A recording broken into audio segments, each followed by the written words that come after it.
नमस्कार मंडळी, सर्वांना श्री स्वामी समर्थ. अवधूत चिंतन श्री गुरुदेव दत्त. स्वामींच्या कृपेने आणि स्वामींच्या आशीर्वादाने तुमच्या सर्व इच्छा पूर्ण हो हीच स्वामींचरणी प्रार्थना.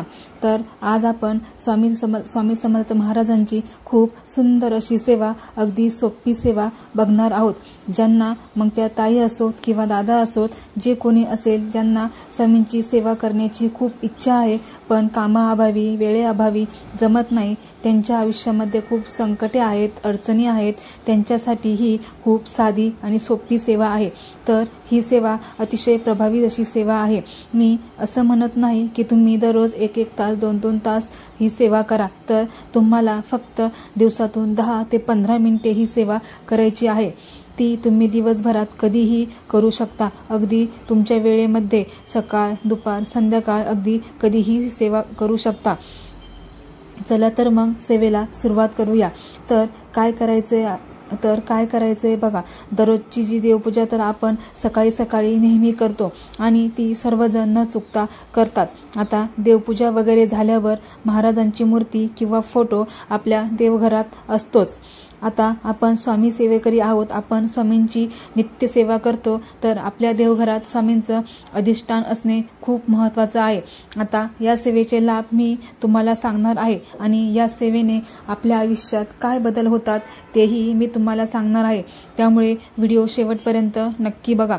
आता ही सेवा करताना तुमच्या मनामध्ये इतर कोणतेही विचार येता कामा नये. कोणत्याही गोष्टींचा विचार करायचा नाही. तुम्ही ही सेवा 5 मिनिटे करा, 10 मिनिटे करा किंवा 15 मिनिटे करा, पण सेवा करताना फक्त मी आणि माझे स्वामी, बस एवढेच विचार आपल्या डोक्यात पाहिजे. बाकी सर्व विचार आपल्या डोक्यातून काढून टाकायचे. मग बघा, या 5 मिनिटांच्या किंवा 10 मिनिटांच्या सेवेने तुमच्या आयुष्यात कसे चमत्कारिक बदल घडून येतात, यात शंका नाही. तर काय करायचं आहे, एक पाण्याचा ग्लास भरून घ्यायचा आहे आणि महाराजांसमोर बसायचं आहे. बसण्याआधी तुम्हाला बसायला एक आसन घ्यायचं आहे. कोणतीही सेवा करताना तुम्हाला बसायला आसन घ्यायचं आहे. आसन न घेता जमिनीवर बसून कोणतीही सेवा करू नये. कारण जमिनीवर बसून आपण जी सेवा करतो ती सेवा भूमीला दान होते. त्या सेवेचे फळ आपल्याला मिळत नाही. तुम्ही कोणत्याही केंद्रात बघा किंवा मठात बघा, आपल्याला बसायला आसन देतात किंवा आसन घरून घेऊन यायला सांगतात. त्यामुळे घरात सुद्धा सेवा करताना जमिनीवर बसायचं नाही, आसन घेऊनच बसायचं. आता आपण आसन घेऊन देवघरासमोर बसायचं आहे. पाण्याने भरलेला ग्लास आपल्या समोर ठेवायचा आहे. त्याआधी 2 अगरबत्ती लावून घ्यायच्या आणि महाराजांना प्रार्थना करायची की मी जी काही भोळी भाबडी सेवा करत आहे ती मी अगदी मनापासून करत आहे. माझ्याकडून काही चुकत असेल तर मला माफ करा, क्षमा करा आणि माझी ही सेवा मी तुमच्या चरणी अर्पण करत आहे. अशी तुमची जी काही इच्छा असेल ती स्वामींना सांगायची आहे. तर आता या सेवेचे लाभ मी तुम्हाला सांगणार आहे आणि या सेवेने आपल्या आयुष्यात काय बदल होतात हेही मी तुम्हाला सांगणार आहे. त्यामुळे व्हिडिओ शेवटपर्यंत नक्की बघा. तर सगळ्यात पहिले आपल्याला काय करायचं आहे, तर दीप प्रज्वलित करून घ्यायचे आहे आणि 2 अगरबत्ती लावून घ्यायची आहे. कारण कोणतीही सेवा करताना धूप, दीप, अगरबत्ती ही असलीच पाहिजे. धूप, दीप, अगरबत्ती असेल तर या सेवेचं फळ आपल्याला अनंतपटीने मिळत असतं. कारण कोणतीही सेवा करताना आपण अग्नीच्या साक्षीने ही सेवा करत असतो. आता आपण जो पाण्याने भरलेला ग्लास घेतला आहे त्यातील पाण्याकडे बघत आपल्याला फक्त 3 शब्द बोलायचे आहेत. आता हे 3 शब्द कोणते, तर ते 3 शब्द म्हणजे श्री स्वामी समर्थ महाराजांचा षडाक्षरी मंत्र, श्री स्वामी समर्थ.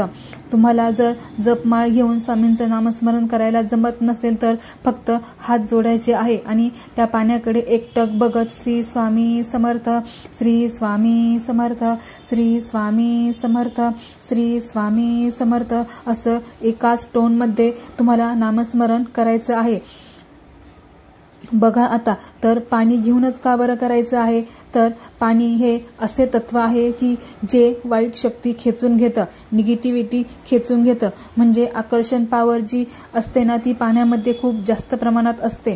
त्यामुळे आपण ही सेवा कशासाठी करतो? तर आपल्याला एखाद्या गोष्टीची भीती वाटत असेल, मृत्यूचे भय वाटत असेल, एखाद्या शत्रूपासून तुम्हाला खूप भीती वाटत असेल किंवा विनाकारण एखाद्या गोष्टीची भीती वाटत असेल, भय वाटत असेल, काळजी वाटत असेल किंवा इच्छा पूर्ण होण्यासाठी तुम्ही ही सेवा करू शकता.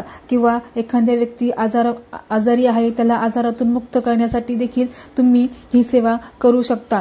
किंवा आपलं घरातलं माणूस कुणी व्यसनेच्या आहारी गेला आहे, तर त्याचं व्यसन सुटावे यासाठी देखील तुम्ही ही सेवा करू शकता.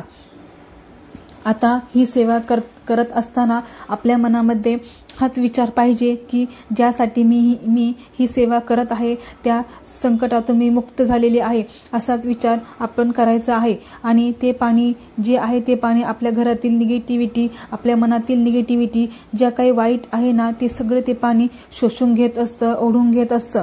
आणि आपली काळजी, आपली चिंता हळूहळू कमी होत जाते. बघा, ज्यावेळी आपण केंद्रात आरतीला उभे राहतो, त्यावेळी आपण संकल्प करून केंद्रात आरतीला जातो, त्यावेळी महाराजांचे जे वलय चक्र आहे ना, ते आपल्या डोक्याभोवती फिरत असतं. आणि ते फिरत असताना आपल्या आयुष्यातील दुःख, संकटे आपोआप दूर होत असतात. म्हणून सगळ्यात मोठी कोणती सेवा असेल तर ती म्हणजे संकल्पयुक्त आरती करणे. खूप खूप प्रभावी अशी ही सेवा आहे. त्याचप्रमाणे ही सेवा सुद्धा करत असताना आपल्याला त्या पाण्याकडे एकटक बघून आपल्याला ही सेवा करायची आहे, नामस्मरण करायचं आहे. आणि आपल्या मनात पण पॉझिटिव्ह विचार पाहिजे की माझा नवरा व्यसनातून मुक्त झालेला आहे, किंवा माझ्या घरावरचे संकट टळले आहे, किंवा हा व्यक्ती आजारातून मुक्त झालेला आहे, किंवा माझा मुलाचा हट्टीपणा, चिडचिडेपणा थोडासा बंद झालेला आहे. असा विचार करत तुम्हाला जेवढ्या वेळा शक्य होईल तेवढ्या वेळा नामस्मरण करायचं आहे. त्या पाण्याकडे एकटक बघतच नामस्मरण करायचं आहे. खरंच सांगते, खूप प्रभावी अशी ही सेवा आहे. आता त्यानंतर नामस्मरण झाल्यानंतर त्या अगरबत्तीची जी विभूती आहे ती किंचित चिमूटभर, अगदी किंचित काहीतरी त्या पाण्यात टाकायची आहे. आणि ज्यांच्यासाठी तुम्ही ही सेवा केली आहे, उदाहरणार्थ तुमच्या मुलासाठी किंवा नवऱ्यासाठी, तर त्यांना ते पाणी प्यायला द्यायचं आहे. आता कोणी बोलेल की ताई, माझा मुलगा किंवा माझा नवरा ते पाणी पित नाही, तर तुम्ही त्यांच्या बॉटलमध्ये, त्यांच्या चहामध्ये किंवा तुम्हाला जमेल तसं अजून कशात तरी टाकून ते पाणी त्यांच्या नकळत त्यांना देऊ शकता. आता घरात सुख समाधान नांदावं, भांडणे होऊ नयेत म्हणून ही सेवा तुम्ही केली असेल तर ते तीर्थ सगळ्यांना थोडं थोडं द्यायचं आहे. आणि उरलेलं थोडंसं पाणी आपल्या घरामध्ये शिंपडायचं आहे, फक्त टॉयलेट आणि बाथरूम सोडून. याने काय होतं बघा, आपल्या घरातील जी निगेटिव्हिटी आहे, करणी बाधा असेल किंवा वाईट बाधा असेल, म्हणजे काहीही कोणतीही वाईट शक्ती असेल तर ती हळूहळू कमी होत जाते. आणि आपल्या आयुष्यातील, आपल्या मनावरील सुद्धा काळजी, चिंता दूर होण्यास मदत होते. त्यामुळे ते उरलेलं पाणी जे आहे ते घरात चारही कोपऱ्यामध्ये शिंपडायचं आहे. स्वामींची सर्वात जास्त प्रिय कोणती सेवा असेल तर ती ही नामस्मरण आहे. स्वामींचं नामस्मरण, स्वामींचा सर्वात आवडता भक्त कोणता असेल तर तो म्हणजे स्वामींचं अखंड नामस्मरण करणारा. तो महाराजांना अतिशय प्रिय आहे. नामस्मरणासारखी सेवा दुसरी कोणतीच नाही. तुम्ही कुठेही, कधीही, केव्हाही स्वामींचं अखंड नामस्मरण करू शकता. नामस्मरणाला बंधन नाही. तुम्ही स्वयंपाक करताना नामस्मरण करू शकता, किंवा कपडे धुताना नामस्मरण करू शकता, किंवा तुम्ही कोणतेही काम करताना तुम्ही नामस्मरण करू शकता. उठता, बसता, कुठे फिरायला गेला किंवा ऑफिसला जाताना तुम्ही कधीही, केव्हाही तुम्ही नामस्मरण करू शकता. मासिक धर्म आलाय, विटाळ आलाय, सुतक आलंय, तरीही तुम्ही नामस्मरण करू शकता. नामस्मरणाला कुठलेही बंधन नाही.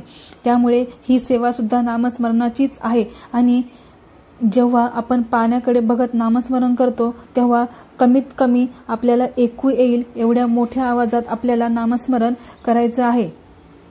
आणि अगदी मन लावून सेवा करायची आहे. नाहीतर फक्त आपण सेवा करायची म्हणून करतो आणि आपल्या मनात वेगळेच काहीतरी विचार चालू आहेत, तर असं चालणार नाही. त्या सेवेचं फळ तुम्हाला मिळणार नाही. सेवा करताना अगदी मनापासून फक्त मी आणि माझे स्वामी, बस डोक्यात एवढेच विचार पाहिजेत, बाकी कोणतेही वाईट विचार येता कामा नये, तरच या सेवेचे फळ तुम्हाला मिळणार आहे. त्यामुळे ही सेवा तुम्ही करून बघा. फक्त 15 दिवस मनापासून ही सेवा करा बघा, तुम्हाला अनुभव आल्याशिवाय राहणार नाही. आणि लागतं तरी काय हो या सेवेला, तर फक्त 1 ग्लास पाणी आणि आपल्या 24 तासातले 10 ते 15 मिनिट्स, बस. दुसरं काहीही लागत नाही. आणि ही सेवा करत असताना महाराजांवर पूर्ण श्रद्धा ठेवून, विश्वास ठेवून ही सेवा करायची आहे. आपण जी काही महाराजांची सेवा करतो, नामस्मरण करतो, त्या सेवेचं फळ महाराज आपल्याला व्याजासकट परत करत असतात. स्वामींची सेवा केलेली कधीही वाया जात नाही. एकदा ही सेवा नक्की करून बघा, तुम्हाला अनुभव आल्याशिवाय राहणार नाही. चला तर मग स्वामींची झालेली सेवा स्वामींच्या चरणी अर्पण करते. आणि व्हिडिओ आवडल्यास लाईक करा, शेअर करा आणि सबस्क्राईब करायला विसरू नका. चला तर मग भेटूया नवीन व्हिडिओमध्ये. तोपर्यंत श्री स्वामी समर्थ. श्री गुरुदेव दत्त.